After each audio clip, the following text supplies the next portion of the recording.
Hey everybody, Chris Gleason, arts and creativity consultant with the Wisconsin Department of Public Instruction. And today, today we have none other than Miss Wisconsin 2025. Um, Willow, Thank congratulations. you so much. I'm so honored to be here and to have this conversation. Awesome. So Willow, can you give us a little background about you and where you grew up and how you got to this point? Yes, so I had the honor and privilege of growing up in Racine, Wisconsin, and going to Jefferson Lighthouse for elementary school, middle school St. Catherine's, and then graduating through Racine Unified's virtual learning program. And so I participated in the arts in various forms. One of my favorite places growing up was the Racine Theater Guild. Being able to participate in theater with a community of volunteers really just gave me a lot of that experience to go on stage and, of course, be organized and work with a group of people who were older than me and more experienced. And I really, really appreciated it. So I ended up going to Carthage College to get my bachelor's in musical theater. And then I minored in history. I had some opportunities to travel around the world and study history.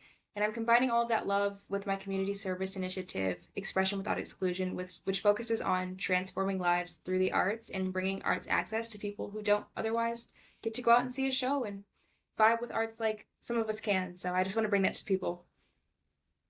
That's awesome. Well, it's an amazing platform. You talked about how important the arts were. Were your parents involved in the arts? Yes, my parents love the arts. It's funny because I sang Dream Girls and I'm Telling You for the talent at Miss Wisconsin. And it wasn't until like right before I sang that my mom told me that that was one of the first musicals she saw. She saw the original one in the 80s with Jennifer Holliday. And so they grew up loving musicals and letting me watch musicals, and we listened to Rent and Hamilton and Les Mis and all of these things. And so that's why I'm now a huge musical theater nerd. I love it. I love it. And so let's talk about that for a minute. In your like, who inspires you? Where do you go seek inspiration? Oh my goodness. I think right now of Cynthia Erivo just because she's so much in the news, and I didn't just like her because of Wicked. I loved when she was at an awards show and she sang the song from Man of La Mancha. I think it was The Impossible Dream. And so I saw a video of her singing that and I just loved watching the journey of how she persevered because I believe she's in her 30s now and she's like just now kind of getting into more mainstream things. And so sometimes it takes a long time for you to kind of get to that spot you love, but her journey of perseverance has really inspired me. Well, that's awesome. And I tell you, talking about inspiration, you're inspiring me with this amazing, program that you have, the Expression Without Exclusion. Talk a little bit more about that. Yes, so it's really my goal to spread the arts to different communities and marginalized groups. And so, as Miss Racine on the local level, I was able to go into schools and I would bring books to kids about creativity and music and the arts and try to spark that creativity within them by sharing with them, one, how they're relative in our lives, how the arts are relevant in our lives, and then letting them know that there are people in their lives who they may not think were involved in the arts at one point, but are. So their teachers, their family, their friends, people in our community like police officers, librarians. And I was also able to do this on social media. I have a social media series, and I went to different places and interviewed these people and got to talk to marketing agents, people who are from the state, outside of the state.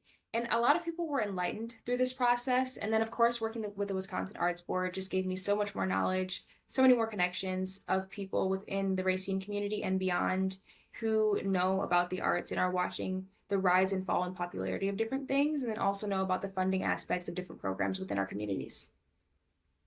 Yeah, yeah. So, theater education has been under fire a little bit, and as we know with the arts, it's always one of those things where it tends to get cut, right? That there tends not to be enough funds and so on. And even within the arts, theater education and dance education tend to get even less than the rest of it. Why is theater education so essential for our students and future, folks going out into our My communities? favorite thing about the arts and theater arts is that it allows us to understand cultural differences between each other and to communicate our emotions.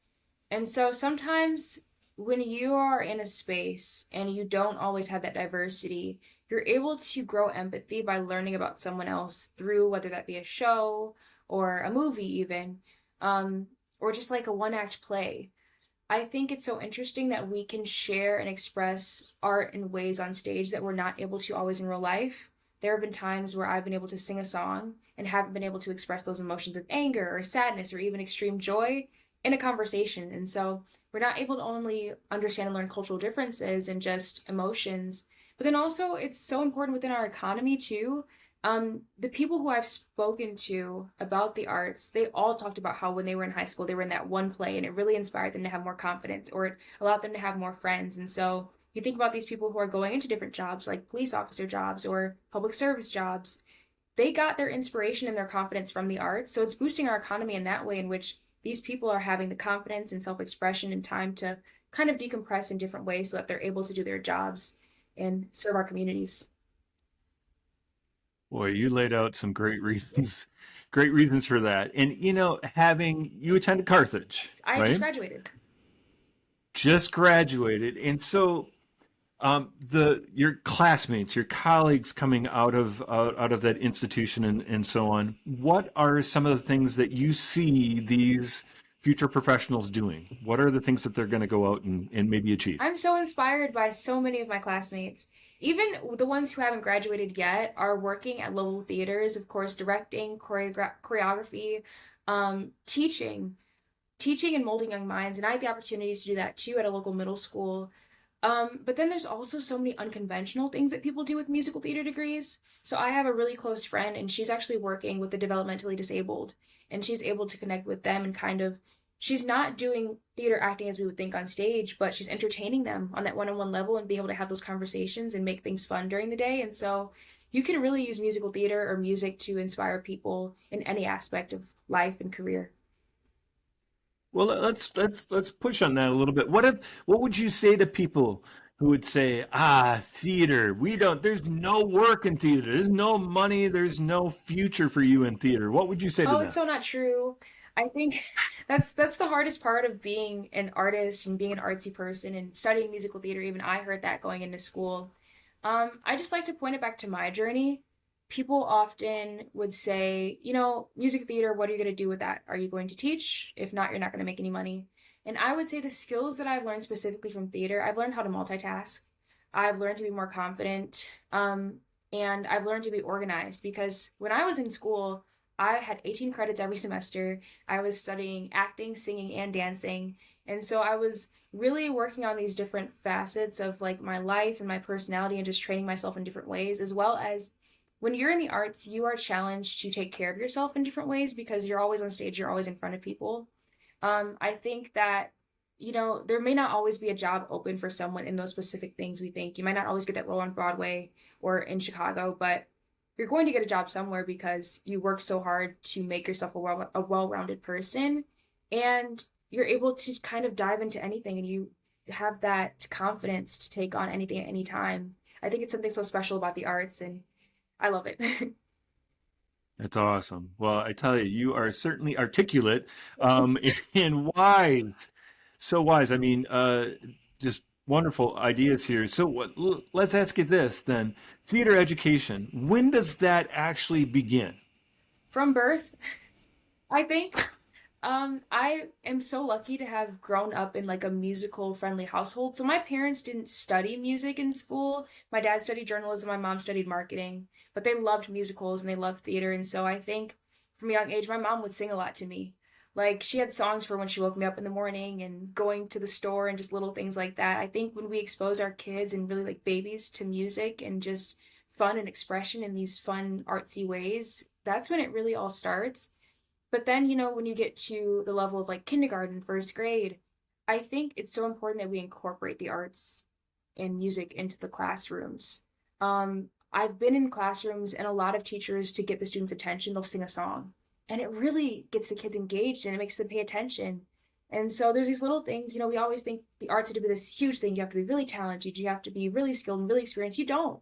It's around us. Colors and lights and music are all around us, and we can use them to help kids grow.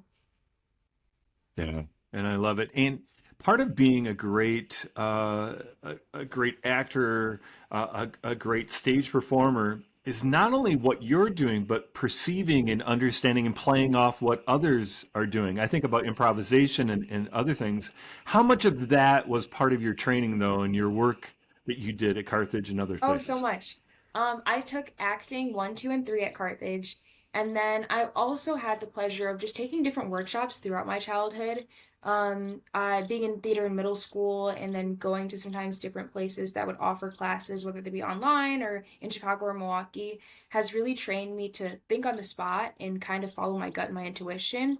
And I think we need more opportunities like that, and that's what my community service initiative is all about. Bringing those classes, because sometimes acting class can be expensive. So bringing those opportunities to the inner city, especially, or the rural communities here in Wisconsin and across the country, so people can get those skills because they can be applied to everyday life and work skills. Yeah, we hear the old phrase, read the room, right? But we don't often teach people how to read the room, right? So let's talk about this. Willow, what's your hope? What's a hope and a wish that you have for the future? Yes, so thinking about being Miss Wisconsin and Miss America is beautiful and wonderful, but I always think about what my life would be like after. And so I hope I have a career where I can create productions that inspire people and include stories of diverse backgrounds. And, whether I be on the red carpet at the Oscars or doing something in Broadway, I want to be including these stories of the people that I've met as Miss Wisconsin and beyond, and hopefully inspire young people to do the same thing. I love it. Yeah. We are fortunate to have you as such a great advocate for the arts. And obviously, we're all proud of you for being Miss Wisconsin and this platform that you're carrying forward. You know, it's often the beauty within, right? That really is so magical. And you are doing such great work. So, how can people find out more about you and follow your journey now? Because I think we've got what, Miss USA Oh, coming it's up? so quick. So Miss America will be the first week of September. It's the 2nd through the 7th. And you can follow my journey on Instagram and Facebook. There's a Miss Wisconsin page, and then also my personal page is at Willow is Willow. And so I post behind the scenes on there, and then of course all of my main events on the Miss Wisconsin pages. And then the Miss America pageant will be live streamed on the Miss America website, so check that out. Awesome. Well, thank you so much for taking the Thank you time. for having me. This is awesome.